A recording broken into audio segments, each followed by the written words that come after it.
کتنا بڑا محشر کا میدان ہوگا کہ آدم علیہ السلام سے لے کر آخری انسان تک انسان بھی ہوں گے، جن بھی ہوں گے، فرشتے بھی ہوں گے.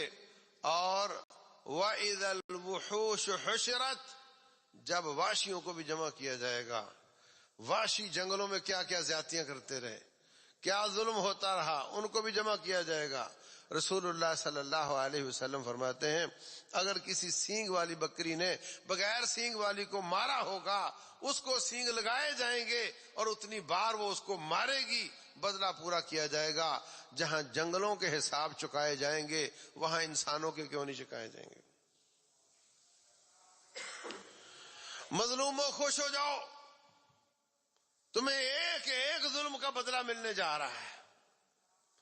ظالموں سوچو تباہ ہو جاؤ گے، بچ نہیں سکو گے. کہے گا ما اغنا عنی مالیا، دنیا میں پیسے سے کام نکل آتا تھا، میرا مال کسی کام نہ آیا.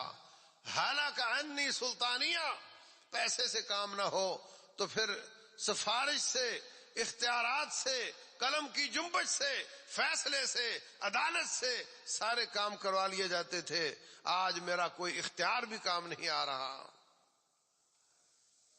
حالانکہ انی سلطانیہ، میرا سلطان بھی جاتا رہا، میری حکومت بھی جاتی رہی، میرے اختیارات بھی جاتے رہے، میرا مال بھی جاتا رہا، آج میرے کسی کام نہیں آ رہا. ایسے بڑ بڑ کر رہا ہوگا، ایسے ٹاٹر کر رہا ہوگا.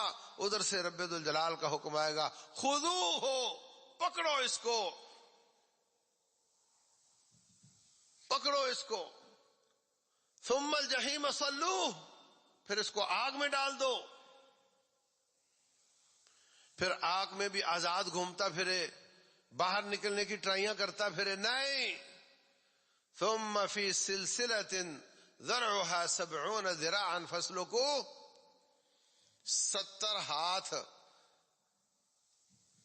کونی تک کو ہاتھ کہتے ہیں عربی میں. 70 ہاتھ لمبا زنجیر جہنم کا اوپر سے ڈالو، نیچے سے نکال کر اس کو ایسا کس دو کہ یہ حرکت بھی نہ کر سکے. یہ قرآن کی آیات ہیں. اگر حدیث ہوتی تو کتنے لوگ جرأت کرتے ان کا انکار کرنے کی. حالانکہ حدیث بھی اتھینٹک ہوتی ہیں، آیات بھی اتھینٹک ہوتی ہیں، اور اس میں کوئی شک نہیں. جس طرح یہ دن ہے، ایسے یہ قرآن کی آیتیں واقع ہونے والی ہیں.